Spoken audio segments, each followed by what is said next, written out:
Thank you, Ceann Corla. Minister, this issue in question pertains to the extension and the expanding of the Under-9 free travel scheme to include and involve commercial bus operators, and it aims to build on the Department of Transport's expansion of the fare reduction scheme that have occurred in recent years. And I say it's essential that if we're to have equity, equality and fairness, that this modest but impactful extension would include children under the age of 9 travelling on commercial bus operators within the free travel scheme.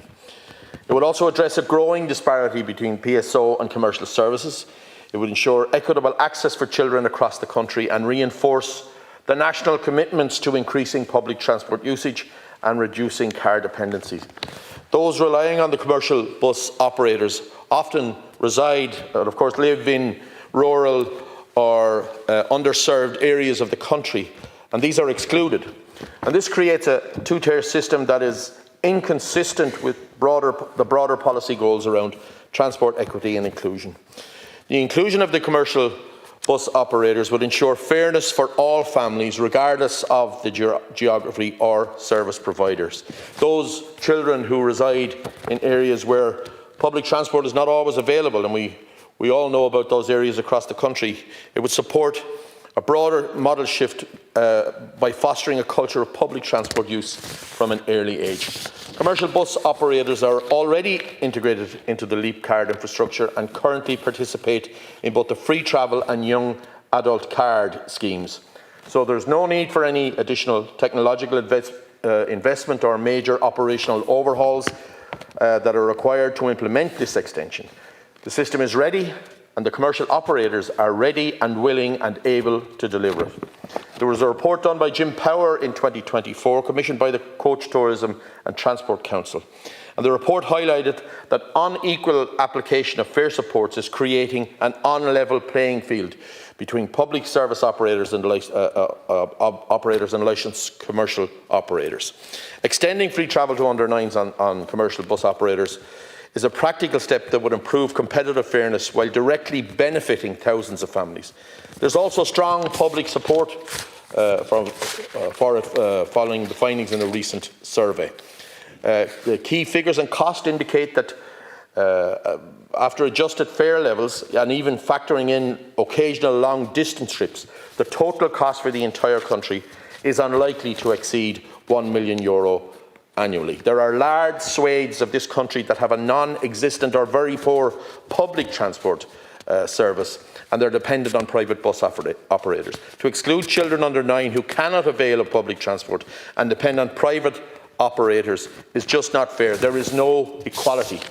The inclusion of commercial operators in the under-9 free travel scheme would deliver strong social value at minimal fiscal cost. It aligns directly with your department's objectives on equality and accessibility.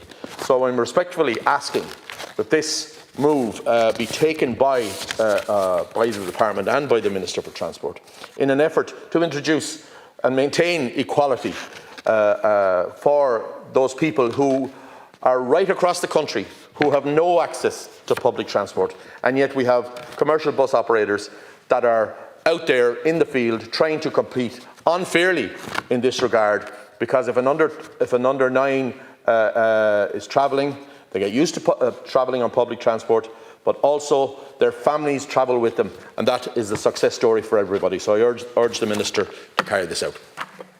I'd like to thank Deputy Lawlor for raising this important topic, and I'm replying on behalf of the Minister for Transport, Darragh O'Brien.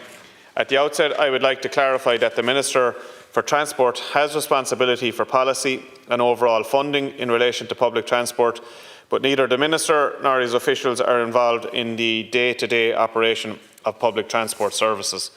The statutory responsibility for securing the provision of public passenger transport services nationally rests with the National Transport Authority, the NTA.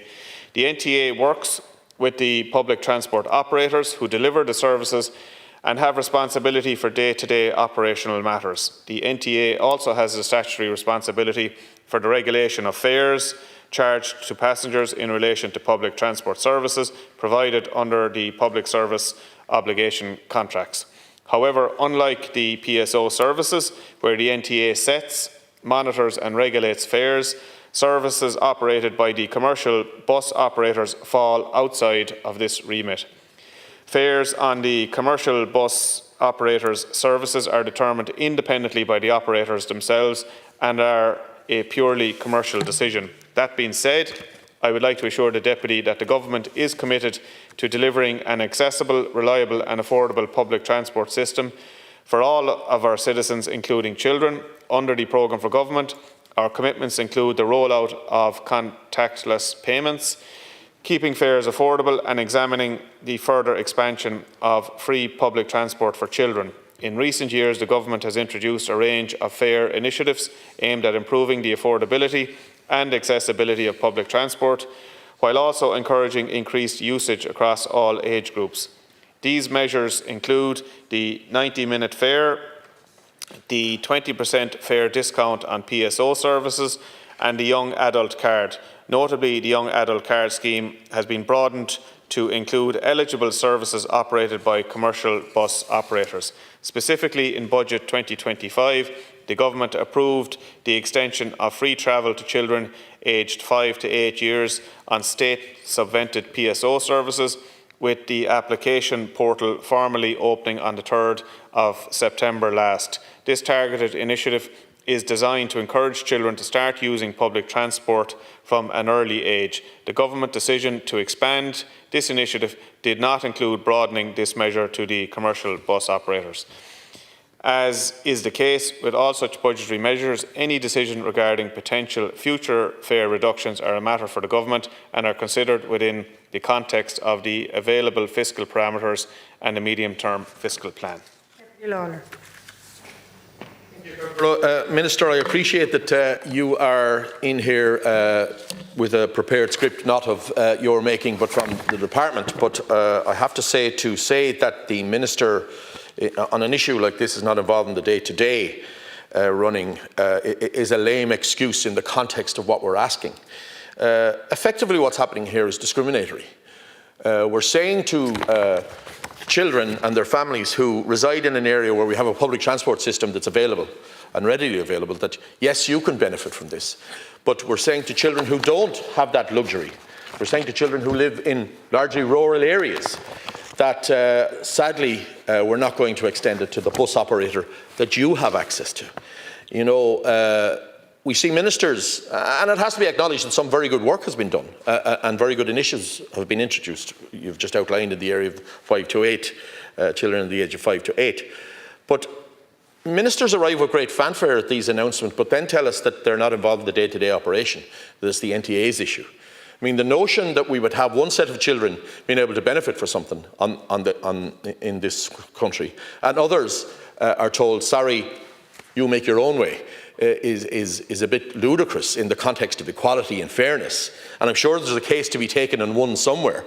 But you know, for the amount of money that's involved and the fiscal impact that this will have, but the return that we will get, I think it's ludicrous for a minister to wash his hands of it and say, well, look, nothing to do with me. I'll announce any new initiatives and I'll take the pat on the back. But when it comes to actually making a decision, that's down to the NTA. So that's absolutely ridiculous. This is a very simple request, not going to break the bank in the context of the overall budgetary situation. So I'd urge the Minister to go to his colleague and say, listen, this is about fairness and equality for the under 9 children who don't have access to public services. Thank you, Deputy Minister. Thanks. Furthermore, I'd just like to say that this year the National Transport Authority introduced a new distance-based zonal fare structure for the Greater Dublin area. This move aims to make fares equitable, more consistent and easier to understand, with significant reductions from many commuting from outer areas, aligning prices more closely with distance travelled. I would also like to acknowledge the vital role that the commercial bus operators play in the overall public transport network by providing essential connectivity which complements those delivered under the Public Service Obligation Programme. Finally, I'd also again like to thank the Deputy.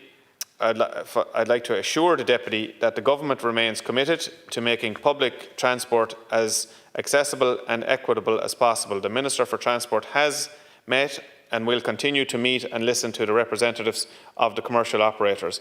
While fare initiatives have delivered clear benefits for passengers, they also carry financial implications, emphasising the need to balance affordability with long-term sustainability of the public transport system. Any decision regarding fare initiatives will be a matter for a government decision during the annual estimates process. And I do think, in conclusion, the equity point that you made is very, very valid, and I'll absolutely relay that and impress it upon the Minister and the Government. Thank you. Thank you, Minister. Thank you, Deputy. We now move to Deputy